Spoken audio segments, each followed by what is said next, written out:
So there's been a rumor percolating out there that Lathan Ransom, Ohio State starting safety, might have suffered a setback in practice during the bye week as Ohio State was coming off of his loss to Oregon the week prior.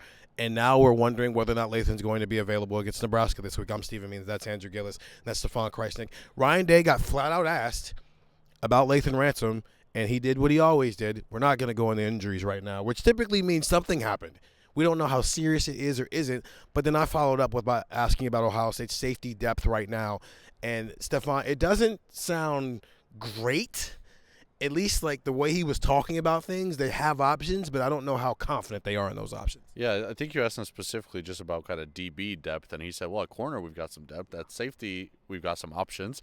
So there are people who exist. Yes, so it sounds like Jalen McClain and Malik Hartford are kind of the top options there if Lathan's out. They also talked about, I think he said, moving Jordan Hancock to safety, and then you can put in Jermaine Matthews. It makes me realize, and you guys probably agree, that is Lathan Ransom maybe the best player on this defense? No, and you could probably argue the safety next to him is probably the best player on this defense. But those two guys, just because of where you are in terms of depth, are the most valuable players on this defense, right? Like if Jack Sawyer or JT Jumalo miss a game, like you've got some options at defensive end that you can put in. You know, we saw Cody Simon miss the first game of the season. You had options to slot in. If we saw Denzel get ejected for targeting and you had an option to come in, it's thin at safety. And for a defense that we've talked a lot about them struggling up front, if you're a little thin at safety too now, it gets a little scary about what your options are, especially against, a quarterback like Dylan Raiola, who on a good day can be one of the best quarterbacks in the Big Ten. It's a scary situation. It's something that we talked about in the offseason, though. It was like we knew that safety depth wasn't going to be great for this team, and this might be the first time you have to kind of face that, and we're going to see what these backups are made of. So, Andrew, coming after the Oregon game where it felt like Ohio State's secondary got attacked in a way that I don't think any of us were expecting for them to get attacked. Now, granted, I don't think any of us are expecting Denzel Burke to play that badly ever again, right? He had a bad game. He just picked a bad day to have a bad game. And Oregon's a good team. And Oregon is a good football team.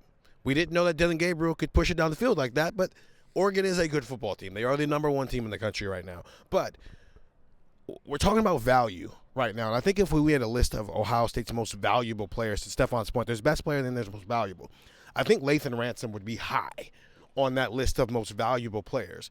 And when you're coming off of a game where it felt like your secondary got attacked a little bit, and now you're telling me that one of your most valuable players in your secondary may or may not be available, and we're not sure how long he's going to be out, I don't know, talk fans off a ledge here. Or maybe don't. Push him off the ledge. How big of a concern is this going forward? It's a fairly notable concern for now. I do want to see what this looks like, because one of the things that I have been so impressed about, and I guess this is the talking fans off the ledge, one of the things that I have been so impressed about, and everybody else should be so impressed about, is just how good Caleb Downs is. I will always go back to that play against Michigan State where it was a run play, like a stretch to the boundary, and he made a tackle in the backfield after starting beyond the first down marker. So he flies up from 11 or 12 yards down the field, reads the play, immediately makes a tackle. Like, that guy is also on the team, and we haven't been told or led to believe that he's not healthy. So he's going to be there against Nebraska. He will be there. There's your okay, we got this guy. We have one of the best defensive players in college football. He helps, obviously.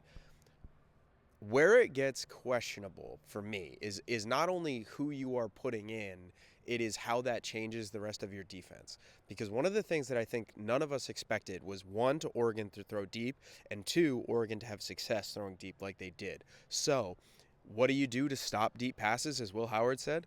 Cover two. That's a famed thing to do, right? A too high safety look. Okay, how does that change what you want to do? Are you willing to play Caleb Downs in the box and closer to the line of scrimmage, knowing that you might have Jalen McClain or Malik Hartford back in a cover one look where he's your one safety over the top and he is your last line of defense? Is that a situation that you want to be in? Is that a situation Ohio State's comfortable being in? Probably not right now. So I'm curious what this does to the rest of the defense, how it changes up Jim Knowles' looks, what they're able to do with Caleb Downs, what they're able to do with whoever replaces him, or who could replace Lathan Ransom, I should say. So the good news is that you have Caleb Downs. The bad news is this might make Caleb Downs have to do a little bit more of everything, which makes those special kind of plays against Michigan State, that might make those a little bit harder to find. So who's ready to see more cover 3 off coverage? Yes. Yes. Because that's what we're going to see over the next couple of weeks here. I think Jalen McClain and Malik Harford have a chance to grow up over the next couple of weeks, because while we're saying this, I think the next team who can really make Ohio State pay for it, maybe its safeties not being completely healthy, is Indiana. And that's a month away right now, even a little bit more than a month away. So Penn State just doesn't have any receivers at all. They don't have any weapons. Nebraska is, I think, on the right path in year 2 under Matt Rule, but they're still some years away from a talent standpoint. And then you got Purdue and Northwestern in there, and it's okay, what do you do with that situation? So I just think, depending on how serious the Lathan Ransom situation is, which we'll see, right? He might just still end up playing on Saturday. But if he doesn't play this week, and if he doesn't play next week, it's a chance for Malik Harford and for Jalen McClain to grow up. We've heard good things about Jalen McClain during his true freshman year. We've heard good things over the last 2 years about Malik Harford from a lot of different guys. And so this is just a chance for them to grow up. This can play out just like Austin Saraveld, where we get to the end of it and we're like, okay, they've got some depth there. We feel pretty good about where some things are because they're going to get an extended look at there. Or it can go the other way where you go, oh, okay, hey, Lathan, can you get healthy as soon as possible here? I think if the former happens, then Ohio State's in a good spot. This is a silver lining situation for Ohio State. If the latter happens, then we're having a whole different conversation as we continue to pick apart this defense. Go listen to Buckeye Talk. We'll continue to have this conversation there. And get the text 614-350-3315. I'm Steven. He's Andrew. That's Stefan. We're out of here.